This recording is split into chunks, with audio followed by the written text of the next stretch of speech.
கிருஷ்ணா ஸ்வீட்ஸில் சின்னதாக கவர் மாதிரி காட்டுறேன்னு பார்த்தீங்கன்னா அங்கே நிறைய ஸ்வீட்ஸ் இருக்குங்க. அதுலேயும் பெங்காலி ஸ்வீட்ஸு, கருப்பவுளியில் பண்ண அல்வா, அந்த மாதிரி நிறைய ஸ்வீட்ஸ் இருந்துச்சு. அதில் பார்த்தீங்கன்னா புதுசாக பார்த்தீங்கன்னா அத்திப்பழத்தில் பர்ஃபின்னு ஒன்று போட்டிருந்தாங்க. இது பாருங்களேன், அத்திப்பழத்திலே பண்ண பர்ஃபின்னு. இது பார்த்தீங்கன்னா ரொம்ப சாஃப்டாக இருக்காது, பார்க்குறக்கே ரொம்ப கெட்டியாக இருக்கும் அப்படின்னு நினச்சி நான் வாங்கலாம். பட் டேஸ்ட் பண்ணி கொடுங்க அப்படின்னு சொன்னேன். இல்லை, நீங்கள் டேஸ்ட் பண்ணி பார்த்துட்டே வாங்குங்கன்னு சொன்னாங்க. ஸோ அதனால் அதை டேஸ்ட் பண்ணி பார்த்தேன் அங்கேயும். இப்போ உங்கள் வீடியோ பர்பஸ்க்காக உங்கள் முன்னாடி டேஸ்ட் பண்ணுறேன். ஏன்னா ஸ்வீட் இல்லைங்களா, உங்கள்கிட்ட காமிச்சிட்டு சாப்பிடாம இருந்தால் எனக்கு டெம்ப்டிங்காக இருக்கும். ஸோ இதை நான் சாப்பிட்றேன். ஸோ இதோட இது பார்த்தீங்கன்னா 300 கிராம் பக்கத்தில் வந்துச்சு. இதோட இது பார்த்தீங்கன்னா ஒரு கிட்டத்தட்ட ஒரு 75 கிராம்ஸ் அளவுக்கு தான் நான் வாங்கினேன். ஸோ இதோட ப்ரைஸ் ரேஞ்ச் பார்த்தீங்கன்னா ஒரு 4 பீசஸ் இருக்கிறனால ஒரு 80 ருபீஸ் வந்துச்சு.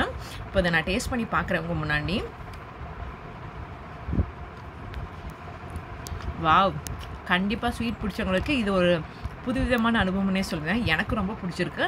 நீங்கள் போனீங்கன்னா இந்த அத்திப்பழ பர்ஃபியும் ட்ரை பண்ணி பாருங்கள். இதெல்லாம் புது ஸ்வீட்டாக இருக்கனால தான் நான் உங்களுக்கு வீடியோவில் காமிக்கிறேன். தேங்க்யூ.